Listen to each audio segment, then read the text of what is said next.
نہیں تھی تو یہ سارے علاقے کے لیے بہت بڑا ظلم تھا، کیونکہ جب مریض ہارٹ کے مریضوں کے لیے کوئی جانے کی جگہ نہیں تھی، اور جو بدقسمتی سے جو لیڈی ریڈنگ ہاسپٹل میں جو اس کا جو اندر جو کارڈیک انسٹیٹیوٹ تھی، اس کے بہت بدقسمتی سے اس کے جو ریزلٹس تھے وہ بہت بڑے تھے، جو ان کو ایونچولی بند کرنی پڑی، بڑی ہائی مورٹیلٹی ریٹ تھی. تو اس لیے ایک اسپیشلائز کارڈیک انسٹیٹیوٹ کی بڑی ضرورت تھی، اور یہ بڑی دیر سے پلان بنا ہوا تھا. لیکن میں اس لیے آپ کو آج خراج تحسین پیش کرتا ہوں کہ ایک مشکل وقت میں جب ہم سارے پاکستان میں ایک کمی تھی، فنڈز کی کمی تھی، ہمارے پاس ریسورسز نہیں تھی، اور اتنی زیادہ جگہ سے ڈیمانڈز تھی ریسورسز کے اوپر، ایک بجٹ کے اندر ہر قسم کی ڈیمانڈز تھی، اس میں آپ نے، اور وہ کووڈ کے دوران وہ فنڈز ڈھونڈے اور اس کو کمپلیٹ کیا. میں اس لیے آپ کو مبارک دیتا ہوں کیونکہ یہ ہاسپٹلز جب ڈیلے ہوتے جاتے ہیں ان کے کاسٹ بڑھتے جاتے ہیں، اور جتنے کاسٹ بڑھتے جاتے ہیں وہ انفیزیبل ہو جاتے ہیں. تو اس لیے یہ آپ نے جو کمپلیٹ کیا، اور یہ آج جو میں نے اندر سے دیکھا ہے کوالٹی انسٹیٹیوشن آپ نے بنائی ہے، یہ سارے صوبے کے لیے. اور میں تو جو فیسلٹیز دیکھ رہا ہوں مجھے تو لگتا ہے کہ افغانستان سے بھی آپ کو یہاں مریض آئیں گے آپ کے یہاں علاج کروانے کے لیے، کیونکہ اس طرح کی کوئی فیسلٹیز سارے علاقے میں نہیں ہے. جس طرح شوکت خانم جو 2016 میں ہم نے یہاں پشاور میں اس کی انوگریشن کی تھی، تو ادھر سے افغانستان سے بھی مریض آتے ہیں، تو سارے علاقے کو سرو کرتا ہے. اس لیے یہ بھی ایک بہت بڑی نعمت ہے سارے علاقے کے لیے ہوگی. اس کے ساتھ ساتھ میں جو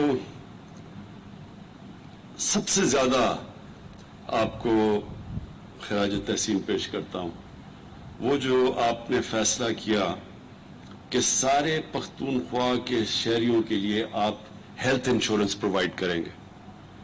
اس سے بڑی نعمت کسی قوم کے لیے نہیں ہو سکتی، اور خاص طور پہ جو ایک ملک کا غریب طبقہ، ایک غریب گھرانے میں جب بیماری ہوتی ہے تو ان کا سارا بجٹ تباہ ہو جاتا ہے. اور وہ ساری ریسرچ شو کرتی ہے کہ جب ایک غریب گھرانے میں ایک بیماری ہوتی ہے تو وہ سارا گھرانہ غربت کی لکیر سے نیچے چلا جاتا ہے. اور یہ آج تک ہماری گورنمنٹس نے اس کے اوپر سوچا نہیں. ایک ملک میں بدقسمتی سے جو ایلیٹ کے لوگ ہیں اور گورنمنٹ کے منسٹرز اور پرائم منسٹرز، وہ علاج کروانے کے لیے ملک سے باہر چلے جاتے ہیں. کبھی یہ نہیں سوچتے کہ عام آدمی کے لیے اگر اس کو مشکل وقت گھر میں آئے اور بیماری ہو تو وہ کیا کرے گا. تو یہ جو آپ نے کیا ہے، ہمیں لوگ بار بار کہتے ہیں کہ جی کدھر ہے مدینہ کی ریاست. یہ ہے آپ کا قدم مدینہ کی ریاست کی طرف. مدینہ کی ریاست پہ کیا ہوا تھا کہ دنیا کی تاریخ میں پہلی دفعہ ایک ریاست نے اپنے کمزور طبقے کی ذمہ داری لی تھی، اور انہوں نے صرف اپنا مائنڈ سیٹ چینج کیا تھا، باقی تو اللہ کرتا ہے. جو دنیا کی پہلی فلاحی ریاست تھی وہ نبی صلی اللہ علیہ وسلم نے بنائی تھی، اور ان کے پاس بھی کوئی ریسورسز نہیں تھے. آج جو فیصلہ کیا پختونخوا نے کہ سارے شہریوں کو ہیلتھ انشورنس ملے گی، آپ کو یہ حیرت ہوگی کہ ہمارے سے کتنے زیادہ امیر ملک، انہوں نے بھی اپنے یونیورسل ہیلتھ کوریج انہوں نے بھی نہیں دی اپنے لوگوں کو. تو یہ جو آپ نے کیا ہے، اس سے سب سے پہلے تو ہر غریب گھر کے اندر ایک کانفیڈنس ہوگا کہ کسی قسم کی بیماری ہو تو ان کے پاس ایک ہیلتھ کارڈ ہے. دوسرا، شاید آپ کو بھی اندازہ نہیں ہے کہ آپ نے ایک ہیلتھ کا انقلاب لے آئے ہیں پاکستان میں. اس سے سارا ہیلتھ سسٹم آپ کا کھڑا ہو جائے گا. گورنمنٹ کے پاس تو پیسے نہیں ہیں کہ ساری پاکستان میں ہسپتال بناتی پھرے. ہمارے پاس تو ریسورسز نہیں ہیں.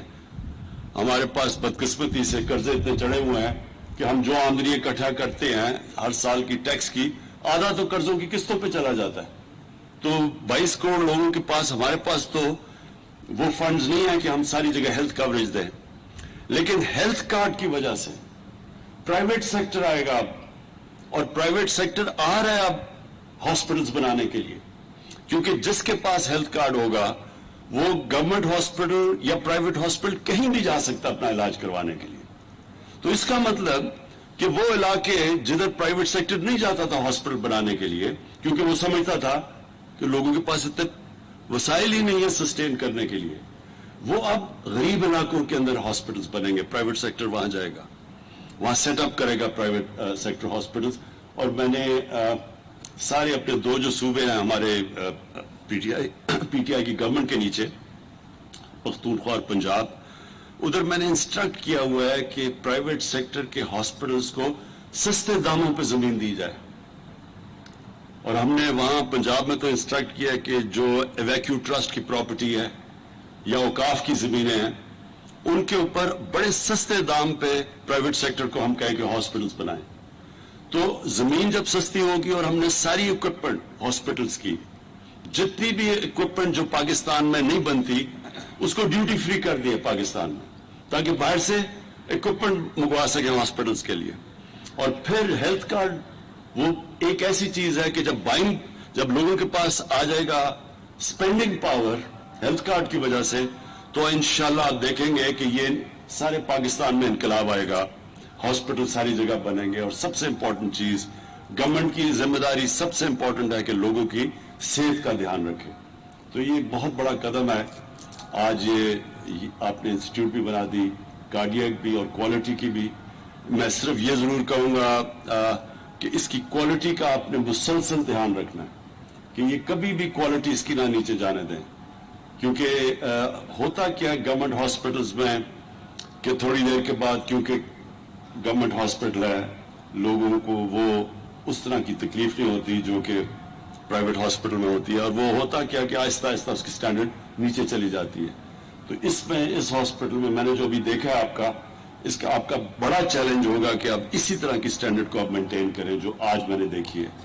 اور وہ ہماری شوکت خانم کی سب سے بڑی ہاسپٹل کی کامیابی یہ ہے کہ آج بھی آپ چلے جائیں شوکت خانم میں 25 سال سے بنے ہوئے ہیں تو ان کی سٹینڈرڈ اوپر ہی گئی ہے, نیچے نہیں آنے دی ہم نے.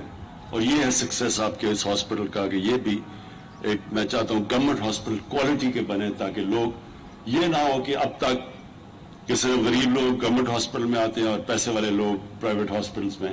میں یہ چاہتا ہوں کہ گورنمنٹ ہاسپٹلز کی اب وہ سٹینڈرڈ ہو جو کہ مقابلہ کر سکے پرائیویٹ ہاسپٹل کو. اور اس میں آخری چیز کہنا چاہتا ہوں کہ ایک میں دیکھ رہا ہوں کہ پیمز جو اسلام آباد میں ہاسپٹل ہے وہاں آج کل لوگ سٹرائک کر رہے ہیں کہ جی ہم ہاسپٹل ریفارمز کے اگینسٹ ہیں. میں ان سٹرائکرز کو آج یہاں سے میسج دینا چاہتا ہوں, ہاسپٹل ریفارمز کا کیا مقصد ہے؟ ہاسپٹل ریفارمز کا صرف ایک مقصد ہے کہ گورنمنٹ ہاسپٹلز بھی ویسے چلیں جیسے پرائیویٹ ہاسپٹل چلتے ہیں. وہ کیسے چلتے ہیں پرائیویٹ ہاسپٹل؟ سزا اور جزا ہوتی ہے, اس لیے پرائیویٹ ہاسپٹل کامیاب ہوتا ہے. جس بھی ادارے کے اندر سزا اور جزا نہیں ہوگی وہ کبھی بھی کامیاب نہیں ہوگا. مقصد صرف ہاسپٹل ریفارمز کا یہ ہے کہ ایک بورڈ بنے جو اس کو ایک پرائیویٹ ہاسپٹل کی طرح چلائے. پرائیویٹ ہاسپٹل کی طرح چلانے کا مطلب پرائیویٹائزیشن نہیں ہے, اس کا مطلب کہ اس کو اسی طرح وہی مینجمنٹ سسٹم ہو جو کہ ایک پرائیویٹ ہاسپٹل میں ہے, تاکہ لوگوں کو اچھی ٹریٹمنٹ ملے. صرف اس کا معیار اوپر کرنے کے لیے بنایا ہے. اور پھر وہ جو ڈاکٹر محنت کرتا ہے, جو کام کرتا ہے, جس کی کوالٹی اچھی ہے, کیا اس کو وہی تنخواہ ملنی چاہیے جو کہ کام ہی نہیں کرتا یا جس کی کوالٹی نہیں ہے اچھی؟ یہ بھی ظلم ہے کہ وہ جو محنت کون کرے گا جب آپ فرق ہی نہیں کریں گے ڈاکٹرز کی پرفارمنس کے اندر اور نرسز کی پرفارمنس میں. تو پرائیویٹ ہاسپٹل اس لیے کامیاب ہوتے ہیں کہ وہاں سزا اور جزا جو محنت کرتا ہے وہ اوپر آ جاتا ہے, اس کو اچھی سیلری ملتی ہے, جو نہیں کرتا اس کو وارننگ ملتی ہے اور پھر نکال دیتے ہیں. اس لیے چلتا ہے پرائیویٹ ہاسپٹل. گورنمنٹ ہاسپٹل میں جب سزا اور جزا کا نظام ختم ہوا تو ہمارے سامنے ہم سب میں گورنمنٹ ہاسپٹل میں پیدا ہوا تھا, ہم سارے بچپن میں گورنمنٹ ہاسپٹل میں جاتے تھے, ہمارے سامنے گورنمنٹ ہاسپٹل ڈیجنریٹ کیے, ڈیٹیریٹ کیے, نیچے آئے کیونکہ سزا اور جزا کا قانون ختم ہو گیا. تو ہمارا کوئی مقصد نہ پرائیویٹائزیشن کا ہے, ہمارا مقصد یہ ہے کہ غریب لوگوں کو بھی بہترین علاج ملے گورنمنٹ ہاسپٹلز میں. یہ مقصد ہے صرف ہاسپٹل ریفارمز کا